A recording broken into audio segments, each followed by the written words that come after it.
Most educated Americans understand that relations between the United States and Iran are defined by hostility and suspicion.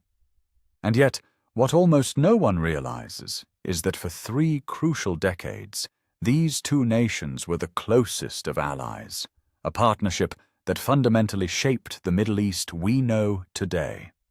You will learn exactly how that alliance formed, why it collapsed so dramatically, and what its enduring legacy means for global stability. The story begins not with revolution, but with a strategic calculation during the great game of the 19th century. At that time, Persia, as it was known, viewed British and Russian colonial ambitions with deep wariness. By contrast, the United States was perceived as a more trustworthy power, a perception so strong that American advisors like Arthur Millspaugh were appointed to key financial positions within the Persian government.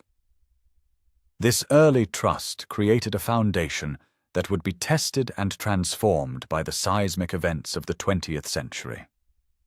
The relationship's identity shifted profoundly after World War II, as Iran became a central piece in the Cold War chessboard. The 1953 coup, orchestrated by the CIA and British intelligence to overthrow Prime Minister Mohammad Mossadegh, installed Shah Mohammad Reza Pahlavi and forged an era of unprecedented closeness.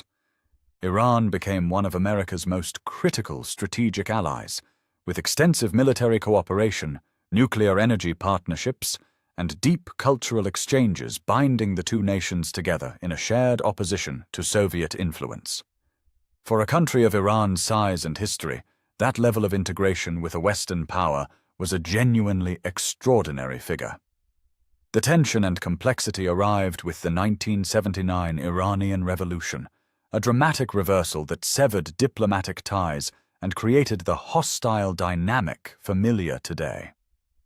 The subsequent hostage crisis cemented mutual animosity, with Iran viewing the US as an oppressive global power, and America citing Iran's human rights record and support for militant groups as irreconcilable differences. This fundamental disagreement has persisted through decades of sanctions, failed negotiations, and sporadic conflict, creating a persistent state of unresolved hostility. And we are only halfway through. What comes next is where it gets truly remarkable.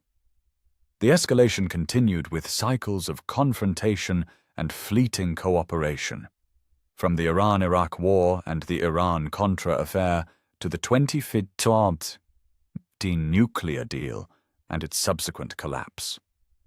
The US embargo, initiated in 1995, and the maximum pressure campaigns of recent administrations have crippled Iran's economy, leading to the collapse of its currency, a striking economic siege for any nation in the modern world.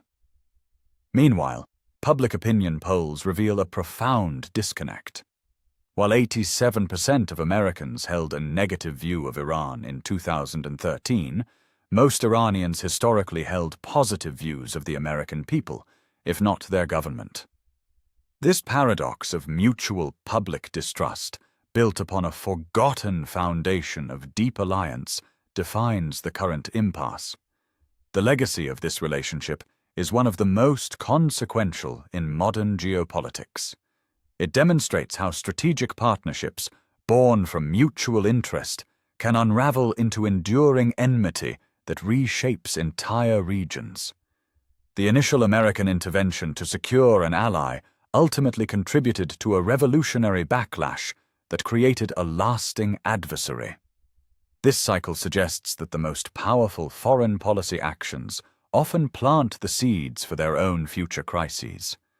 In the end, the story of Iran and America is less about constant conflict and more about the fragile, reversible nature of alliance itself.